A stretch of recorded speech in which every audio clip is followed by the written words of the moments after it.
Rashmika Mandanna master plan touch చేయని రేంజ్కి వెళ్ళిన నేషనల్ క్రష్. టాలీవుడ్ ఇండస్ట్రీలో తెలుగు అమ్మాయిలు హీరోయిన్లుగా రాణించే పరిస్థితులు అంతగా లేని ఈ రోజుల్లో అచ్చమైన తెలుగు అమ్మాయి అనన్య నాగర్ల మాత్రం తన సత్తా చాటుతున్నారు. టాలీవుడ్లో మంచి డిమాండ్ ఉన్న హీరోయిన్ల జాబితాలో ఆమె స్థానం సంపాదించుకున్నారు.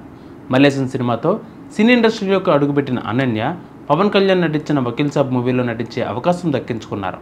ఈ సినిమాలో నటించిన తర్వాత మంచి గుర్తింపు అందుకున్న ఆమె తంత్ర, పొట్టేల్, బహిష్కరణ, web series, Srikakulam Sherlock Holmes వంటి మూవీల్లో విభిన్నమైన పాత్రలలో ప్రేక్షకులను మరింత ఆకట్టుకున్నారు. 5 కోట్లలోపు బడ్జెట్తో రూపొందించే లేడీ ఓరియంటెడ్ మూవీ నిర్మాతలకు అనన్య బెస్ట్ ఆప్షన్ అయిపోయారు. ఇదిలా ఉంటే ఈ తెలుగమ్మాయి అనన్య ఇప్పుడు బాలీవుడ్లోకి అడుగుపెడుతున్నట్లు వార్తలు వినిపిస్తున్నాయి. ఓ హిందీ ప్రాజెక్టులో అది కూడా లీడ్ పాత్రలో అనన్య ఎంపికైనట్లు తెలుస్తోంది. ఇది ఎంతవరకు నిజమనేది ప్రాజెక్ట్ రిలీజ్ అయ్యేంతవరకు మనకు తెలియదు. సో చూసారుగా ఇవాళ బులెటిన్ అప్డేట్స్. మరిన్ని అప్డేట్స్ కోసం మా ఛానల్ 10 TV 24/7 ఫాలో అవ్వండి. నమస్తే. పవన్ కళ్యాణ్ భద్రాచలం పర్యటన నేపథ్యంలో తెలంగాణ పోలీసులు భద్రతా చర్యలు చేపట్టారు. పవన్ కళ్యాణ్ ప్రస్తుతం జెడ్ కేటగిరీ సెక్యూరిటీ కలిగి ఉండడంతో ఈ మేరకు భద్రతా ఏర్పాట్లు చేయాలని తెలంగాణ ఇంటెలిజెన్స్ డీజీ సంబంధిత అధికారులకు ఆదేశాలు జారీ చేశారు.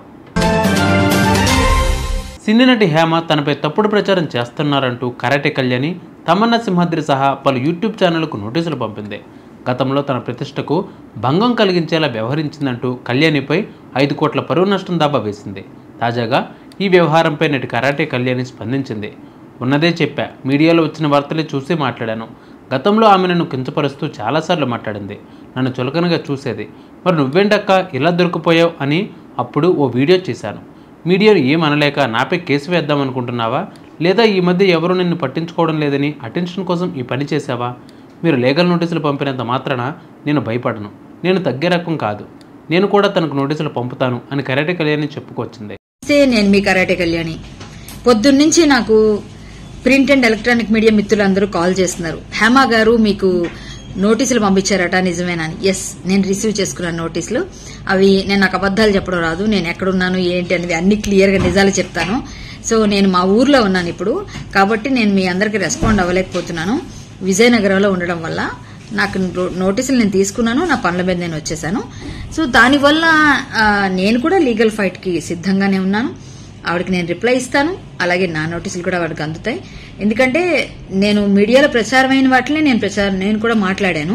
అంతకుమించి నేను డిబేట్లో తప్ప ఇంకెక్కడ ఆవిడ పర్సనల్ వ్యక్తిగతంగా నాకేం గ్రడ్జ్ లేదు.